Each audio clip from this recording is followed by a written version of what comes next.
should I just leave? If I do, then, what about Edlynn? She proved quite absent for somebody who promised to keep me safe while I slept. Was that her? Edlynn? Edlynn, is that you? I called. The culprit just ignored me, and the thumping sounds continued. Going there without any source of light was not happening. I went back to the kitchen in search of anything useful and only found a matchbox. Disappointed but still determined, I made my way back to the basement entrance. Its darkness contrasted with the flowery setting of Adelaide's house, a fact that watered down my fear and fueled my curiosity about why a florist had a hidden basement. I remember my 13-year-old self hoping not to find a giant carnivorous plant in there as I stepped on the staircase. With the heavy gun still in my hand, I lighted the first match that I immediately dropped because my whole being trembled at the unknown, waiting for me in the depth of Adelaide's basement. I lighted another match and progressed, the thumping sounds getting louder, and I finally reached the end of the staircase after the fifth match. On the wall next to me, I spotted a wooden lever which I pulled, despite knowing there was no electricity.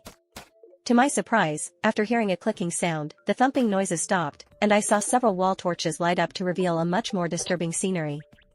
Multiple dry bones littered the floor, and paintings covered the walls, all leading to a shrine made of countless human skulls above which there was a big representation of Redeye.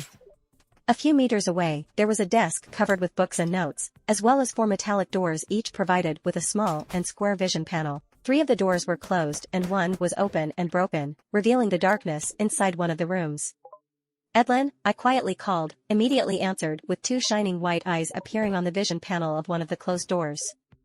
I gasped and jumped back. You're not her, the soul said. Who? Who are you? I asked. Please, please. Let me out, please help me before she comes back. Who? Before who comes back? Edlynn. She's crazy. She eliminated them all. She will eliminate us too if she comes back. She's crazy, can't you see her shrine? Please, let me out. Help me. Almost knocked out by such a revelation, I advanced, taking a closer look at the shrine, before I turned to the desk, while the prisoner kept on pressuring me for help. I opened the first book my hand landed on, and was immediately greeted with what resembled witchcraft symbols, ritualistic imagery, and instructions. Wait. I know that souls like you are super strong. Why didn't you break the door? I asked. Take a closer look, boy, he answered. I approached the metallic door and could see what prevented him from leaving. There was a layer of something viscous that had dried and that was mixed with sea salt. She put it everywhere.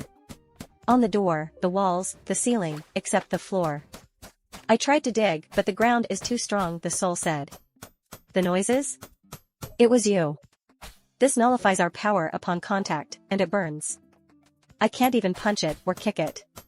And I don't have any clothes I can use, and it's cold here, please, help me, he pleaded.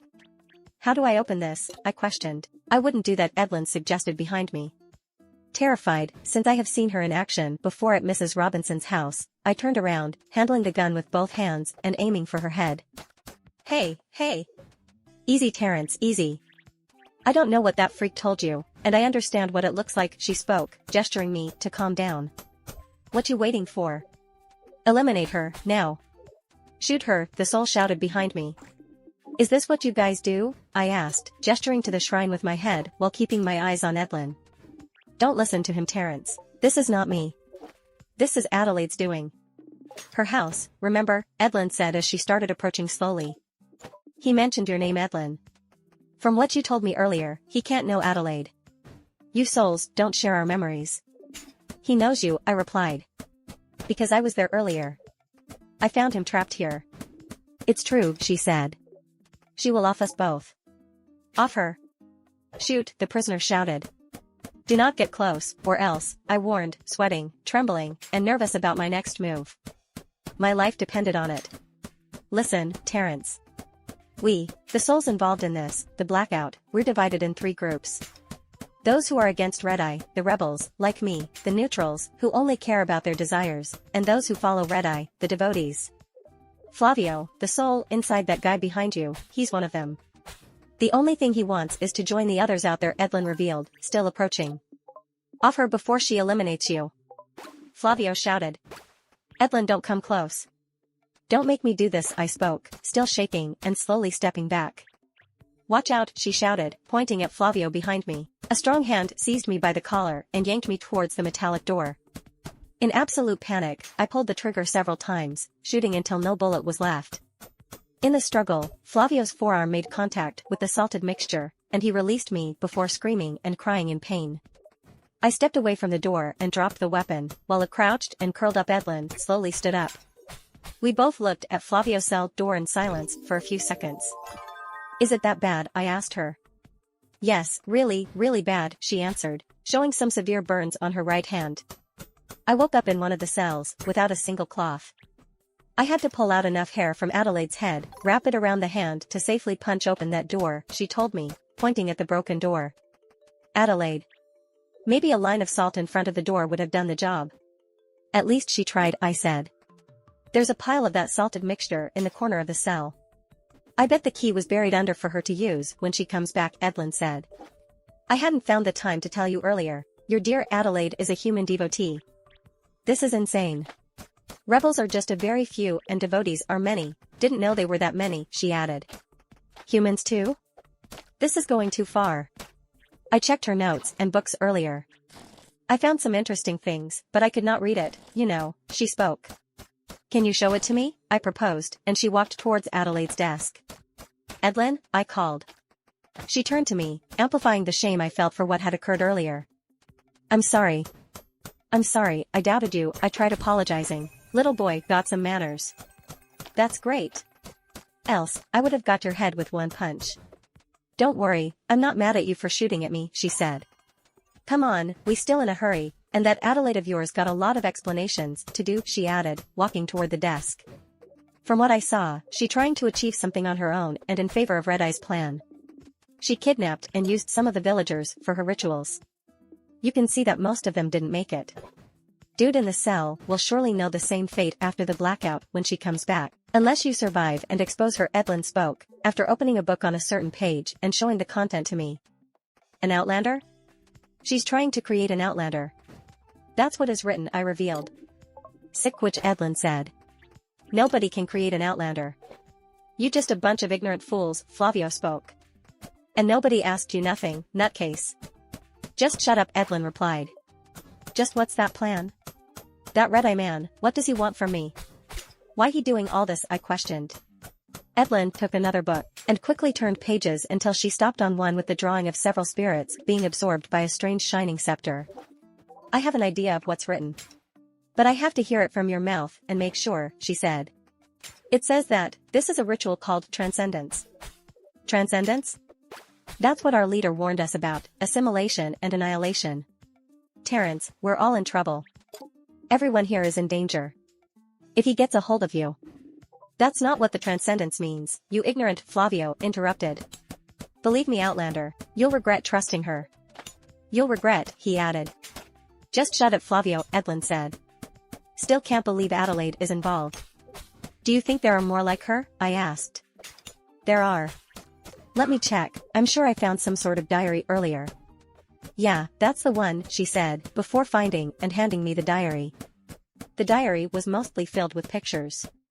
Pictures of the people she kidnapped, people that I knew. Pictures of the inhuman things she did to them, their pains and suffering immortalized in those sick photographs. I kept on turning the pages, until I saw several group pictures. They all stood next to Adelaide, all of them smiling at the lens, and dressed in red ceremonial cloaks with a symbol resembling the compass on their chest. Disgusted, I looked at them, until familiar faces struck me with surprise and disbelief. No, it can't be, not you, no," I said in complete denial. I felt sick and dizzy again and dropped the diary. I just wanted to get out of that basement, therefore, aided by the wall, I painfully walked towards the exit, hyperventilating and ignoring Edlynn. "Terrence? Terrence, what's that? What's happening?" she kept on asking.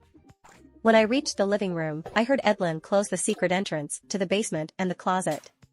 However, something more ominous had come our way, as I saw several shadows through the windows taking the direction of the entrance door. I ran back to the bedroom. "They found us, they're here," I told Edlynn in the corridor. "What?" "Okay, I'll handle that, hide in the room quick," she suggested and went to receive the visitors, who already took the freedom to open the door and make their entrance. "Edlynn, what a surprise," I heard one of the souls say. I recognized the voice, it was the soul inside Carla. Not nice to see you, Razor. Even in a cute little girl's body, Edlynn replied. Oh Edlynn, I'm so touched by the compliment. Well, one of my guys swear he heard gunshots coming from this house. And you know, as good and concerned citizens, we just came to check on whatever was going on here, Razor said. Your guy gotta be crazy, what gunshots? Edlynn answered, while I entered Adelaide's closet, standing right in front of the secret basement door. At that point, I could no longer hear clearly what was being said even though I tried hard for a few minutes. Afterwards, I could then hear several people searching the house. I thought about hiding in the basement until Edlynn finds me there later. I did not even open the basement door, when I heard one of the intruders open the cupboard's door, and with a hoarse male voice, he quietly said 2 words that meant the end for me. Got you. Thanks for watching. If you want to see more videos like this one, make sure you hit that like button and subscribe to my channel. And if you want to share your story in the next video, comment on this one and I'll make it happen.